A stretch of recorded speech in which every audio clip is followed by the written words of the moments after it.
경매 동호인 여러분 안녕하세요. 거시경제와 부동산 빅데이터를 분석하고 적용해서 여러분들을 경매 부자로 인도하는 김성일의 파이프라인입니다. 오늘도 활기차게 황금의 파이프라인을 시작해 보겠습니다. 저번 6회 동영상은 지금 경매하면 집안 망한다, 15년대까지 부동산 폭락한다 입니다. 부동산 폭락기에는 경매 입찰을 절대로 해서는 안 되는 이유에 대해서 말씀드렸습니다. 이와 관련해서 오늘 주제는 경매를 분석할 줄 알면 경매로 금수저된다 입니다. 요즘 경제 뉴스나 신문 보도를 보면 한결같이 부동산 폭락에 대해서 말하고 있습니다. 서울은 강남을 중심으로 전세가가 폭락하고 있고요.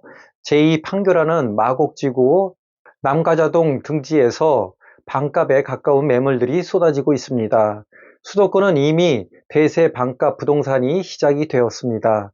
송도나 검단, 경기 시흥, 양주, 의왕, 그리고 준강남이라 불리는 과천 등지에서도 폭락을 넘어서 부동산 패닉 셀링 시대가 본격적으로 시작된 느낌입니다. 제가 판단해 보면 부동산 패닉 셀링은 이제 시작에 불과합니다. 무엇보다 대한민국은 19년 코로나발 버블로 인해 50% 고평가된 부동산 가격이 다시 19년대의 부동산 가격으로 가파르게 내려오고 있습니다. 23년 부동산 대세 흐름은 50% 반값 폭락입니다. 오늘 주제가 감정가를 분석할 줄 알면 경매로 금수저 된다입니다. 왜 이런 주제를 잡았을까요? 부동산 가격이 폭락하고 경매 감정가가 무슨 상관이 있을까요?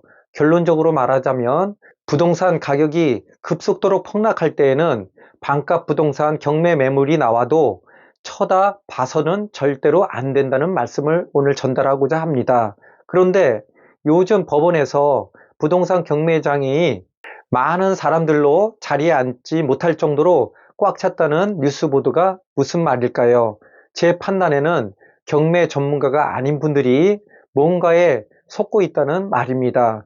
그래서 오늘 주제가 경매 감정가를 알면 금수저 된다입니다. 오늘은 경매 정보지에 나오는 감정가의 표기 일자, 위치를 구체적으로 파악하고 감정가를 어떻게 분석하는지에 대해서 알려드리고자 합니다.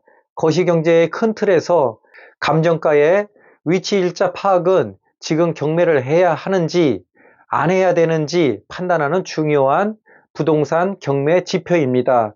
이 내용을 메모지에 기록해서 경매 응찰의 지표로 삼는다면 큰 도움이 되리라 생각합니다.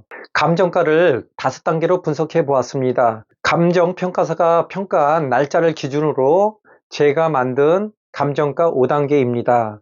감정평가일에 대해서 헛갈리시면 절대로 안 됩니다. 경매 정보지를 보시면 감정가 옆에 감정가 기준일이 기록되어 있습니다. 감정가 1단계부터 보겠습니다. 21년 6월부터 22년 6월 사이에 기록된 감정가입니다. 1단계는 부동산 최고점인 시기입니다. 경매 정보지에 감정가로 21년 6월부터 22년 6월 사이에 표기된 1년간의 구간을 의미하고 있습니다. 감정 1단계 구간은 최고점 부동산 가격이 형성된 시점입니다. 따라서 경매 정보지에 1단계 구간 안에 감정평가일이 되어 있다면 반값 물건이라도 절대로 경매 입찰에 들어가서는 안 됩니다. 첫째 이유는 시중 급매물보다 더 비싸기 때문입니다. 둘째 이유는 경매 경쟁 입찰 제도, 즉 낙찰 가율이 75%로 높기 때문입니다. 세 번째 이유는 지역에 따라서 고점 대비 50% 떨어지는 일반 급매물이 앞으로 더 많이 생길 가능성 때문입니다. 현재 우리가 받아보는 경매 정보지에 나온 매물들은 고평가된 1단계 구간에 나오는 매물들이 대부분이기 때문입니다. 감정가 2단계는 22년 7월부터 22년 12월에 이 사이에 기록된 감정가입니다. 22년 7월은 본격적으로 부동산 대세 하락이 시작된 구간입니다. 이 구간을 꼭 기억하셔야 됩니다. 22년 7월 기준으로 부동산 대세 하락이 시작되었기 때문입니다. 2단계 구간에 나오는 경매 감정가는 일반 매물 최고점 대비 10% 정도 가격이 다운된 감정가입니다.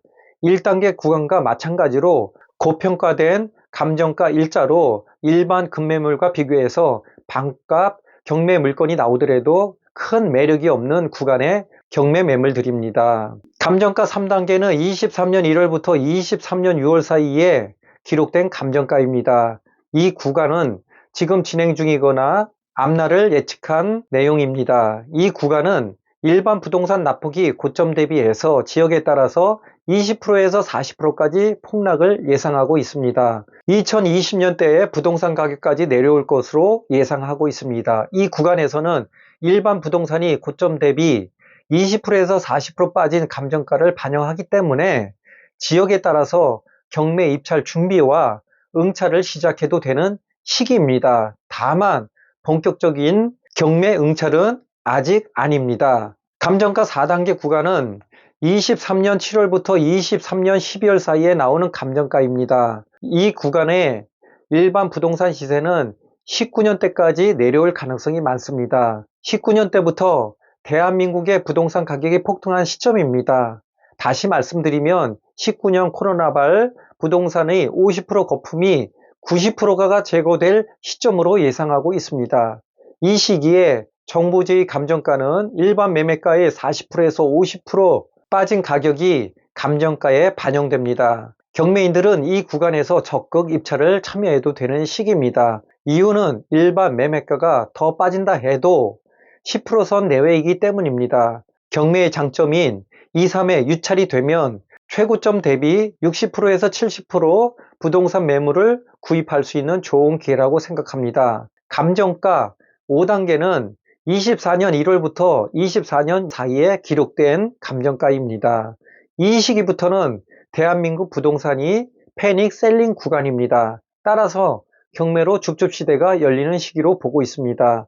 감정가 기준으로부터 1년 후로 계산해 보면 24년 하반기부터 25년 경매의 정점이 될 것 같습니다. 이런 시기는 1, 2년간에 이어질 거라고 내다보고 있습니다. 요즘 뉴스 보도를 보면 지금이 줍줍시대라 표현하는 채널들이 많이 생겨납니다. 잘못된 뉴스 보도에 현혹되어서 진짜 줍줍시대를 놓치지 않도록 주의해야 합니다. 결론적으로 감정가 4단계와 5단계 구간을 이해하시고 경매 출구 전략을 잡는다면 이미 당신은 부자입니다. 더불어 말씀드리자면 흑수저가 금수저 될 수 있는 구간입니다. 개천에서 용이 나올 수 있는 구간입니다. 15년, 25년 만에 오는 기회입니다. 인생을 바꿀 수 있는 구간입니다. 단 조건이 있습니다. 첫 번째가 현금 확보입니다. 아무리 좋은 탱크가 있어도 기름이 없어서 움직이지 못하면 60억짜리 신형 탱크가 무슨 소용이 있을까요? 두 번째로는 지속적인 공부입니다. 지금까지 설명한 감정가의 이해와 거시경제를 기초로 부동산 빅데이터를 계속적으로 공부해서 시기와 입지, 두 마리 토끼를 한꺼번에 잡는 출구 전략과 분석이 필요합니다. 위 내용이 어려운 점이 있다면 문의해 주세요. 친절하게 설명드리겠습니다. 지금까지 감정가 위치를 알면 금수저 된다를 거시경제의 원리를 통해서 시기를 계산하고 부동산 빅데이터로 입지를 분석해서 여러분을 금수저로 안내하는 김성일의 파이프라인이었습니다. 감사합니다.